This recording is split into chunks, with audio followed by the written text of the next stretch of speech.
ঈদের সারাটা দিন প্রিয় মানুষ ছাড়া কিভাবে কাটলো আর আজকে সারাটা দিন কি করেছি, কি রান্না করেছি সবকিছু থাকছে এই ব্লগে। সো হ্যালো এভরিওয়ান, আসসালামু আলাইকুম সবাইকে। আশা করি সবাই অনেক ভালো আছেন। সবাইকে ঈদ মোবারক। অনেকেই দেখছি যে সবাই বলছেন আমি কেন হাতে মেহেদি লাগাই নাই। আসলে মেহেদি আজকে আমার লাগাতে ইচ্ছা করতেছিল না, আর মনে হচ্ছিল যে খালি হাতে ভালো লাগছিল, যার জন্য আর মেহেদি লাগাই নাই। কারণ আমি তো বড় হয়ে গেছি, আমার অনেক দায়িত্ব এখন। তো তারপরে সকালে নাস্তা করব এখন। আর আজকে মেনুতে ফার্স্টে ছিল যে খিচুড়ি, ডিম ভাজি আর সাথে ছিল আচার। আর আমার কাছে খুব ভালো লাগছে, খিচুড়িটা অনেক মজা হয়েছিল।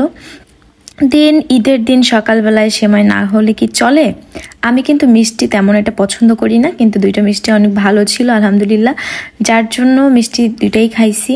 আর এখানে ছিল লাচ্চা সেমাই সাইডে, আর ছিল ঝুড়ো সেমাই নারিকেল দিয়ে চিনি দিয়ে, যেটাকে ঝুড়ো সেমাই বলে।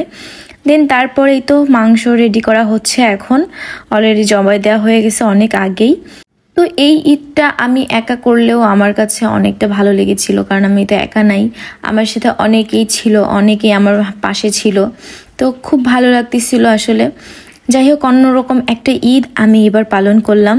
আর ঈদ মানেই আনন্দ, ঈদ মানে হাসি খুশি, যার জন্য আমি হাসি খুশি ছিলাম সব সময়। তো এই তো সব মাংস সবাইকে দিয়ে তারপর আমি এখন এগুলোকে রান্না করব। দেন এই তো নিয়ে নিলাম মাংসগুলা। আর যেহেতু ঈদের দিন তো একটু বেশি করে রান্না করতে হয়, কিন্তু প্রথমে সত্যি কথা বলতে আমি জানি না যে আমার বাসায় আসলে লোকজন আসবে কেউ। তো যাই হোক, আমি তারপরও রান্না করেছিলাম, মন খারাপ ছিল, ভালো লাগতেছিল না, তারপরও কিন্তু রান্না করেছি। দেন এই যে এখন রান্না শুরু করব, মাংসটা আগে ভালো করে ধুয়ে নিচ্ছি। আর কোরবানির মাংস কিন্তু বেশি একটা ভালো করে ধুতে হয় না, তো সেটা আমরা কম বেশি সবাই জানি।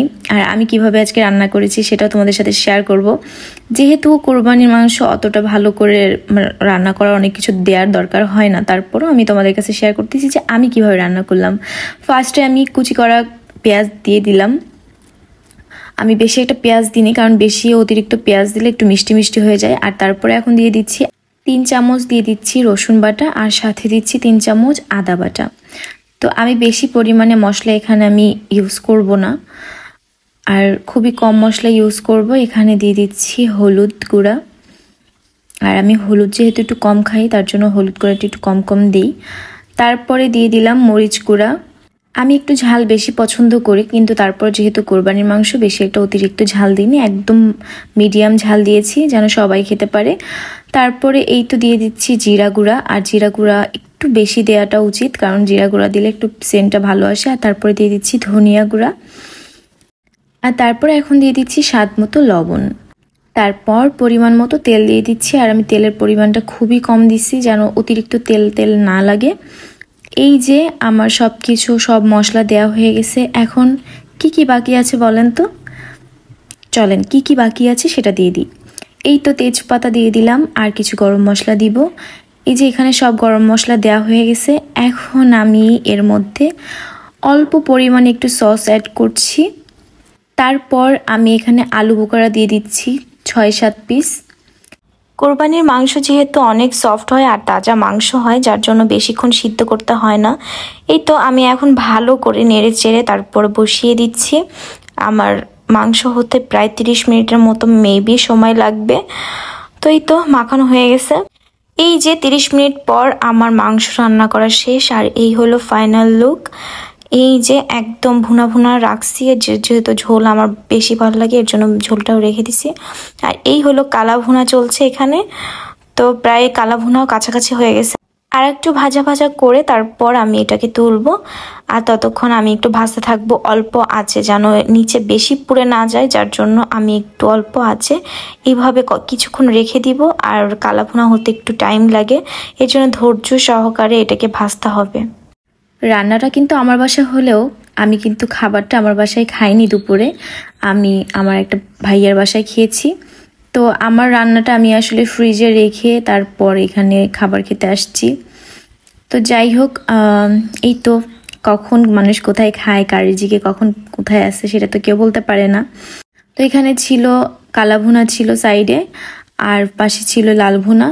তো আমি দুইটাই খাচ্ছিলাম, আর আমি এক হাত দিয়ে মোবাইল দিয়ে ভিডিও করছিলাম বলে আমি আর এক হাত দিয়ে আসলে খেতে পারছিলাম না। আলহামদুলিল্লাহ মাংস দুইটাই অনেক মজা হয়েছিল। আসলে আমাদের রিজিক কোথায় কখন কিভাবে হয়ে যায় সেটা কেউ বলতে পারে না। আমার খাওয়ার কথা ছিল কোথায় আর আমি খাচ্ছি কোথায়। তো যাই হোক, সব মিলিয়ে আজকের দিনটা অনেক ভালো ছিল। আলহামদুলিল্লাহ, আলহামদুলিল্লাহ, আলহামদুলিল্লাহ।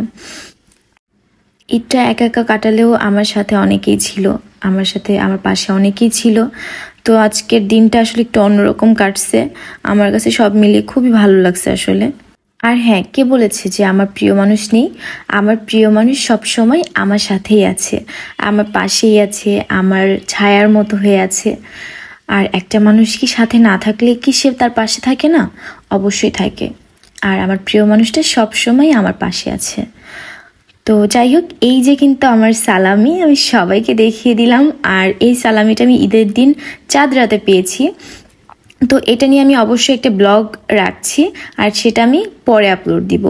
দেন আজকের মতো ভিডিওটি এই পর্যন্তই। ভিডিওটি কেমন লাগলো সেটা কিন্তু অবশ্যই কমেন্ট করে জানাতে হবে। আর যদি ভিডিওটি ভালো লেগে থাকে তাহলে কিন্তু লাইক, কমেন্ট, শেয়ার করতে একদমই ভুলবা না। সবাই বেশি বেশি করে শেয়ার করবা।